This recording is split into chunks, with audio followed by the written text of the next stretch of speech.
Nakahanap nga pala ako ng chicken inasal na only rice na nagkakahalaga lang ng 110 pesos.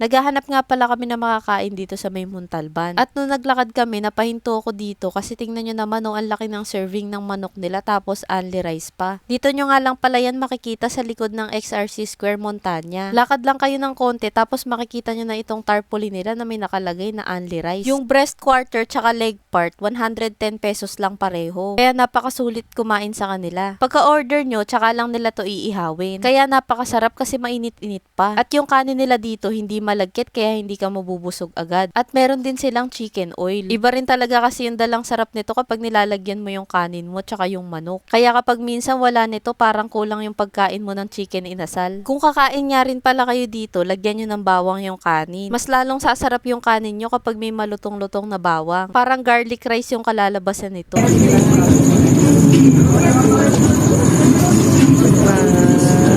Tapos no, gawa ka ng sausawan. Toyo na may kalamansi tapos lagyan mo pa ng sili. Naku, sobrang perfect nito sa inasal. Masasabi ko na sobrang sulit yung ibabayad yung 110 pesos kasi sobrang laki ng serving ng manok nila. Ito, makikita nyo naman na napakalaki talaga ng manok. Nung kumain nga kami dito, marami talaga kaming kasabayan na kumakain sa kanila. Kada gabi nga punuan yung mga upuan dito. Sa lasa ng pagmarinate nila sa manok, medyo matamis yung lasa nito. Hindi ito sobrang tamis na nakakaumay. Saktong-sakto lang na nagbabalance yung alat at tamis. Plus yung pagkakaihaw ng manok, tamang-tama lang kasi malambot at masarap yung pagkakaihaw nito. Kaya guys, kung mapapadaan din kayo dito sa may Montalban, dayo na rin kayo dito sa may Montana kasi marami talagang masasarap na kainan dito. At huwag nyo kalimutan itong 110 pesos chicken inasal tapos only rice pa. Promise guys, sulit yung perang ibabayad nyo dito kasi busog talaga.